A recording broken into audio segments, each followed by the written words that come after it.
वैसे तो पाकिस्तान के पूरे कानून गरीब आवाम के लिए वबाल जान है, लेकिन इसमें से 2 कानून सिर्फ फेहरिस्त थे जिनका जिक्र करना लाजिम है। इनमें से पहला कानून है वादा माफ गवाह बनना और दूसरा कानून है करप्शन के लिए एमनेस्टी स्कीम। पहले हम बात करते हैं वादा माफ गवाह की। इस कानून के मुताबिक अगर आपने जुर्म किया है एक गैंग के साथ, आपके दूसरे साथियों के साथ, अगर आपने जुर्म किया है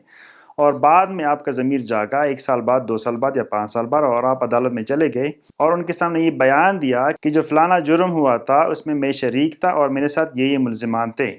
तो इसलिए उनको पकड़ो और मुझे जाने दो। इस बेस पे अदालत आपको कंसिडर करेगी वादा माफ गवाह। आपके बयानात रिकॉर्ड कराने के बाद आपको रिलीफ मिलेगा और जो आपके बाकी साथी थे उनको जेल भेजा जाएगा और उन पर कार्रवाई होगी। हाल ही में बहुत सारे वादे माफ गवाहों का चर्चा चल रहा है पाकिस्तान में। जो भी केसेस हमारे सामने आते हैं उसमें हर दूसरा आदमी वादा माफ गवाह है, जो अपने तो गुनाह माफ करवा लेता है लेकिन दूसरों को फंसा देता है। अभी जितने वादा माफ गवाह सामने आते हैं, अचानक पता नहीं इनका ज़मीर कैसे जाग गया। इन सबको देखते हुए इमरान खान को किसी ने ये मशवरा नहीं दिया होगा कि भाई साहब, इससे पहले कि ये सब लोग आपके खिलाफ वादा माफ गवाह बन जाए, अब खुद जाओ अदालत में और खुद इन सब के खिलाफ वादा माफ गवाह बन जाओ, तो इन सब की पकड़ होगी और आप बरी हो जाएंगे इस चीज में। दूसरा कानून ये है कि अगर आपने करप्शन की, किसी का पैसा लूटा या मुल्क का पैसा लूटा और आप चले गए 4 साल बाद, 5 साल बाद या 10 साल बाद आप वापस आ गए, आपका ज़मीर जाग गया और आपने अदालत के सामने ये कह दिया कि भाई मैंने करप्शन की थी, 10 करोड़ की, 20 करोड़ की या 1 अरब की करप्शन की थी उस जमाने में, अब मैं अपनी गलती को मानता हूँ,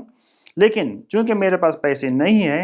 तो इस वजह से आप बराए मेहरबानी मुझसे इन पैसों का कुछ परसेंटेज ले लें, जैसे कि 50% या 40% आप मुझसे ले लें, मैं ये देने के लिए तैयार हूँ और मुझे माफ़ कर दें। माजी में कितने ऐसे केसेस हमारे सामने आए जिनमें लोगों ने कबूल किया कि हमने करप्शन की है, बाद में उन लोगों ने 30 या 40 या 50% पैसा दे के अपने आप को छुड़ा लिया। और ये लोग कोर्ट के सामने तब पेश हुए जब 5 साल या 10 साल के लिए उन लोगों ने करप्शन का पैसा खूब इस्तेमाल करके अपने बिजनेस को डेवलप किया, प्रॉपर्टीज़ खरीदी, अपना कारोबार शुरू किया, और जब उनको पता चला कि अभी हमारा कारोबार सही चल रहा है, वो मुल्क में वापस आए और कहा कि हम करप्शन का पैसा वापस करेंगे, लेकिन एक शर्त पे कि हम उसका 50% या 40% देंगे। अब ये एक ऐसा कानून है कि एक बंदा अदालत के सामने आता है, वो अपने जुर्म का इतराफ़ करता है कि मैंने ये जुर्म किया है और अदालत की तरफ से उनको रिलीफ मिलता है। होना तो ये चाहिए था कि अदालत से पूछती कि ठीक है, आपका ज़मीर अगर जाग गया है तो अब सजा काटने के लिए भी रेडी हो जाओ। ये जो 2008 में सिराजुल हक साहब ने एक केस दायर किया था जो अब तक चल रहा है, उसमें बताया गया था कि पाकिस्तान के काफ़ी सारे लोगों ने 200 अरब से ज़्यादा तक कर्जे लिए हैं जो उन लोगों ने लौटाए नहीं, अपने आप को डिफॉल्ट डिक्लेयर किया और पूरा पैसा कौमी खजाना से वापस किया गया था बैंकों को।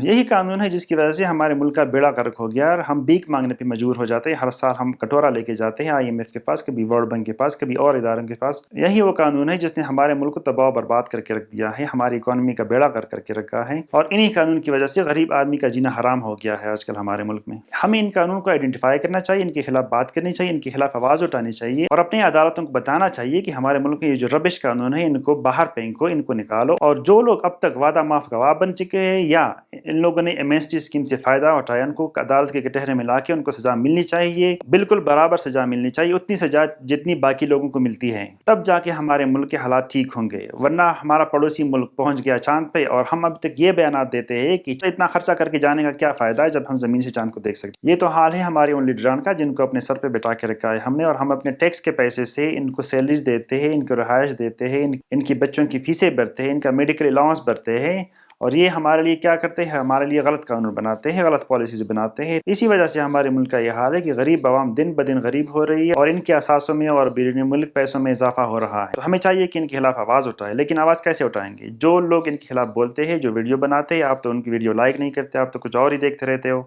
आप तो ना उनकी वीडियो लाइक करते हो, ना उनकी वीडियो शेयर करते हो, ना उस पर कुछ कमेंट्स करते हो, तो उनकी आवाज़ आगे कैसे पहुंचेगी? आपको चाहिए कि आप ऐसे कंटेंट को आगे शेयर करें, लोगों की आगाही करें, कमेंट्स करें और अपनी राय का इजहार ज़रूर करें।